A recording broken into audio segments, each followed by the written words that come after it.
Thanks for coming back to JS Urban Adventures, guys. My name's Josh, the formerly happy hobo, currently housed, no longer hobo. Today, I want to tell you guys 5 tips and tricks to make sure your stuff doesn't get stolen. Check it out.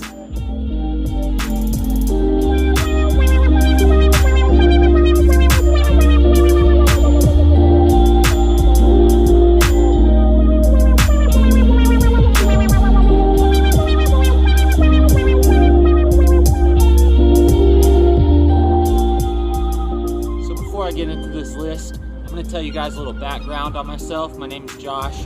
I spent 3 years homeless on the street. I was a drug addict, hardcore drugs. I've had a lot of things stolen from me, a lot of bags stolen from me, electronics stolen from me. Basically, I want to make this video for not just homeless people, but maybe you want to go to Europe on a backpacking trip. You want to travel Europe with your backpack. You want to make sure it doesn't get stolen. And maybe you're like me, you go to card shops and play card games with expensive cards. You want to make sure your backpack isn't taken when you're not looking or something like that. This is tips and tricks for everybody to make sure your things don't get stolen. Not just for homeless people, but as a homeless person, I dealt with a lot of theft, so I know a lot of advice on how to make sure it doesn't happen to you. So I just want to let you know that these 5 points don't all have to be used at the same time. You can sometimes just use maybe point 1 and 2, sometimes maybe just use number 4, sometimes just use number 5, however you'd like.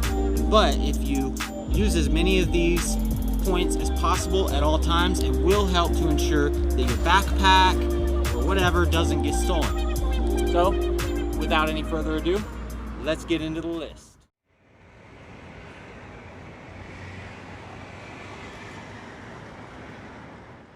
On the list is locks. Locks come in all sorts of shapes and sizes. You can use a really big lock to secure your bag, or what I like to use is small locks like this, specifically for my zippers.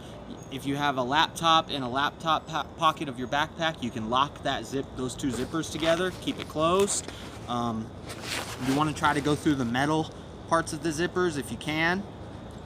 A lock like this is real good for that. I can get it through there. I can lock my zippers closed. But it's also used with number 2 on the list. So let's get into that.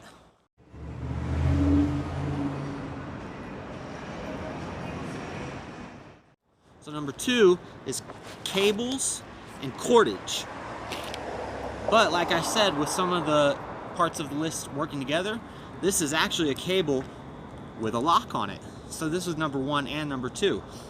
You can weave this through the arms of your backpack and maybe the top grabbing hole, and then you can lock your backpack to a table at the library so that you can go to the restroom without having to take your bag with you.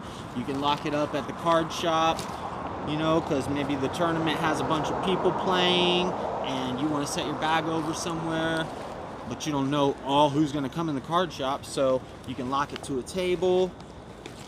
Or in the instance of a homeless person, when you go to sleep, cable and cordage can come in handy. If you don't have a lock, you could take some cordage, and this is especially good with like fishing line because it's almost invisible. You take the cordage, you run it through a couple key points on your backpack, good anchor points, and then you loop it through the belt loop of your pants, around your wrist, around your ankle. Any of those examples, if you've ever been homeless, you've probably had to do this at some point or other. That way, especially if it's fishing line and they can't see it, paracord like this, they're gonna see. But if it's fishing line and they try to grab your bag and run with it and you're sleeping, it yanks on your ankle, now you're awake. Somebody wakes me up trying to steal my stuff in the middle of the night, they got a problem, I promise you. So, cables and cordage. That's number 4 on the list. Let's go into number 3.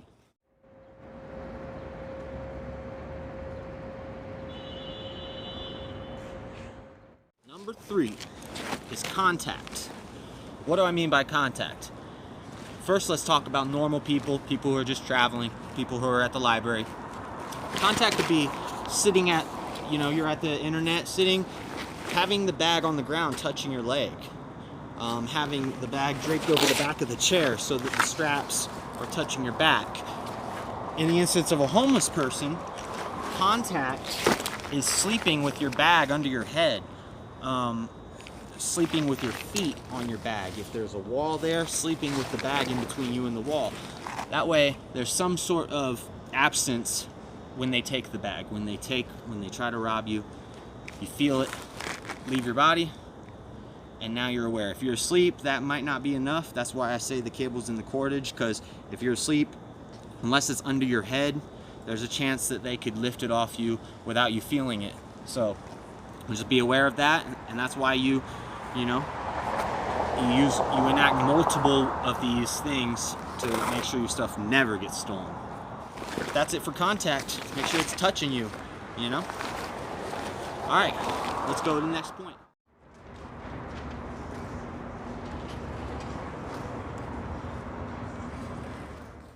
So number 4 on the list is actually the 6th point that I thought of.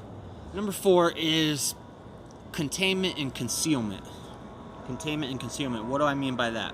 What I mean is when you have too much to carry in your backpack, concealment could be hiding your stuff. Find a good hiding place. I've seen bedrolls up in trees. Think of high places, rooftops, trees. If you have a tarp for the rain and a bedroll and a pillow for nighttime, you don't want to carry that around all day in the hot day if you're homeless. So you can hide it in a tree, you can hide it in the woods, you can hide it think of good hiding places. What else you got to do? But containment, what containment can mean is having a place to store your stuff, like I said, with the hiding, but having a safe place. It doesn't have to be hidden if it's safe, a friend or a family member that will let you store things at their house. In Salt Lake City, we have a free storage place where you can store your stuff. That's containment. Containment could also mean this. If you're homeless, you're sleeping in a box, maybe you have a big refrigerator box, you're going to keep your bag inside of the box. You're going to have it contained inside the box. So then it doesn't have to be touching you. It doesn't have to have locks and cables on it, but it's inside the box. You're inside the box. It's good. If you're in a tent, you're going to keep your bag inside the tent. You're not going to have your bag outside the tent. If you're camping on the PCT, if you're hiking and camping on the PCT, most people hiking the PCT aren't going to be thieves, I would think, from the research I've done, but still, you're going to put your bag inside your tent. You're not going to keep it outside your tent, right? You're going to keep it contained. And in the case of my bivy sack, which is how I slept as a homeless person, I would put the bag down in the bottom of the bivy sack where it's all, like sealed inside of the bivy sack, and I would have my feet on top of it or on the side of it. So I got the contact, but sometimes in the night, I would pull my feet out and move them off of the bag. So now my feet are outside of the bivy sack, not touching the bag, but the bag is still inside of the bivy sack. And for them to get the bag out, they're gonna have to rustle that bivy sack. They're gonna have to move it, and I'm still halfway inside the bivy sack, even if I toss and turn in my sleep. And I'm gonna feel that, and I'm gonna wake up, and they're gonna have a problem.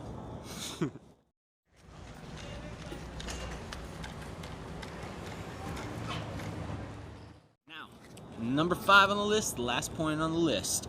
This could be the most important point of the list. Constant vigilance. Always being aware. Constant vigilance.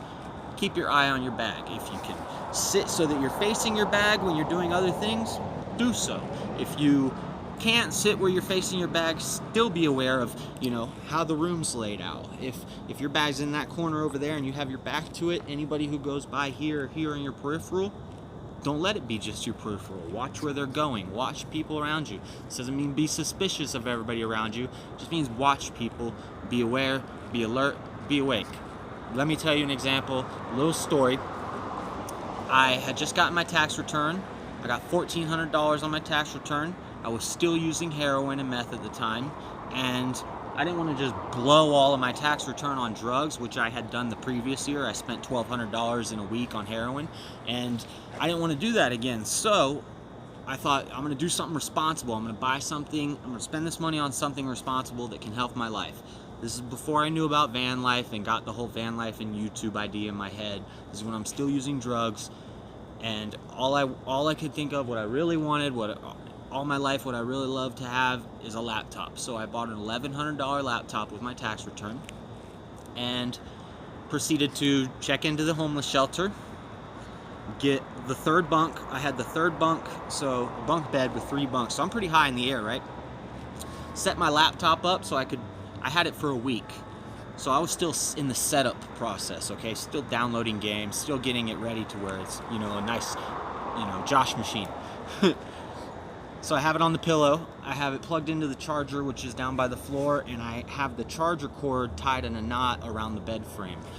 At the time, I had a cable lock for my laptop, but I didn't have it hooked up, because what did I do? At like 3 in the morning while I was using my laptop, before I locked it up, I decided I'm gonna do a shot of heroin, and I did so.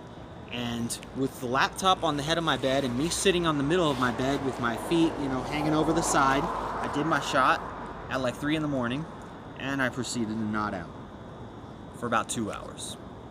When I came out of my nod 2 hours later, at 5 in the morning, my laptop was gone. The charging cord was still tied to the bed frame, so instead of, you know, untying the charging cord and taking everything, they just grabbed the laptop, unplugged it, and walked away with it. I didn't hook up my cable. I didn't keep my eye on it. I didn't keep contact on it. I didn't have anything hooked up to it. It was an easy, simple, wait till most of the people around him are asleep at 4 in the morning.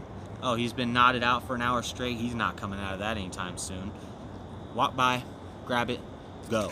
$1,100 come up because I shot heroin. Let me tell you something, guys. This is going to be kind of a controversial idea that's in my head, but evil people are going to do evil things. Thieves are going to thieve. People are going to steal. If somebody steals something of yours because you weren't enacting at least one of these methods, you weren't being constantly vigilant, they're not at fault. They're doing what is their purpose as an evil. Uh-oh, sprinklers. Sometimes when this happens, I feel like they do it on purpose. Like they're watching me and they're like, let's turn the sprinklers on this guy while he's in the middle of making this video. This is the second take on this because I recorded over there. My phone overheated, so none of it recorded. Right now we're still recording, so we're good. The sprinkler just went on and blasted us. But I was in the middle of a heartfelt story. So, yeah. What I was getting at with that is thieves are going to steal. Evil people are going to do evil things. If they steal from you because you're not being vigilant, or you let your guard down, or you did something stupid and you got your stuff stolen, you're at fault. That situation, my laptop got stolen, I don't blame the guy that stole it. I don't. I blame myself. I was stupid. I was an idiot. I wasn't vigilant. I was getting high, and I got a $1,100 laptop stolen from me. I had to save almost 100% of my next 2 paychecks to be able to buy that same laptop again a month later. Stupid. Stupid. I say stupid. That's it. So I ended up getting a laptop back. And then later it got stolen from me. A year later, that laptop got stolen from me. Not because I was high, because I was tired and I fell asleep with my backpack literally about 2 inches away from contacting my head. So I fell asleep. My backpack with my laptop in it was right next to my head, but not touching me, not attached to me in any way. I woke up. I thought I was in a good spot, kind of hidden, but I wasn't. Woke up, backpack's gone, laptop's gone again. I held on to that one for about a year. And again, I blame myself for that. All right, guys, but that's my 5 points. That's pretty much the video. But before I go, I have one bonus point. Here it is.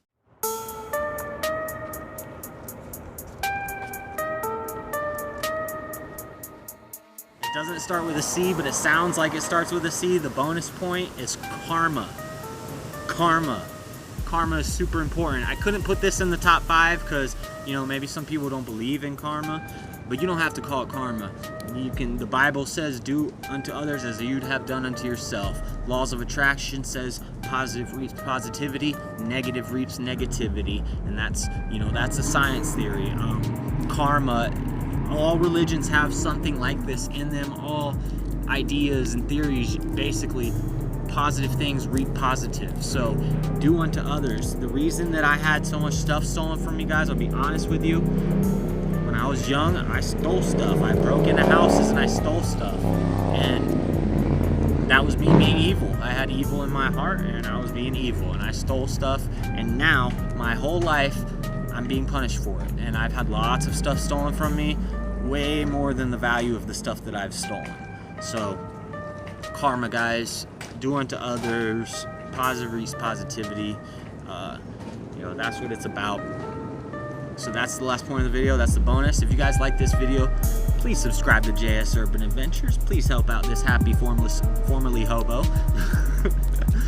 Make sure you guys drop a thumbs up on the video, like, comment, drop me a comment what you want to see in the future. I'm sorry for the videos coming out a little slower than normal. I got a lot of stuff going on in my life. I got court coming up. I want to take care of some old stuff that that happened when I was using, and I just want to get that stuff behind me. So, you know, back up the channel, guys. Like, comment, subscribe. Thanks for watching. Peace.